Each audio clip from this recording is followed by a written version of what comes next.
Good morning everyone. आज आहे आपल्या 30 डेज चॅलेंजचा दिवस 20वा. तर सकाळी उठलो, तयार झालो आणि निघालो क्लासला जायला. चालत चालत आलो नालासोपारा स्टेशनवर आणि आजची सुरुवात केली मँगो ज्यूसने आणि त्यानंतर पकडली चर्चगेट फास्ट आणि निघालो अंधेरीकडे आणि फायनली पोचलो अंधेरी स्टेशनवर आणि तिकडून चालत चालत गेलो क्लासमध्ये पोचलो आणि सुरू केली प्रॅक्टिस. आज पुन्हा फोकसमध्ये प्रॅक्टिस केली, कारण स्वप्न मोठं असेल तर रोज स्वतःवर काम करावं लागतं.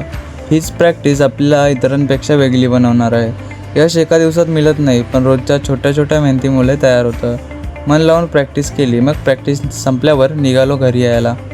आलो अंधेरी स्टेशनवर आणि पकडली नालासोपारासाठी ट्रेन. प्रवास करताना एकच विचार चालू होता, आजचा दिवस गेला पण स्वप्नांच्या दिशेने आणखी एक पाऊल टाकलं.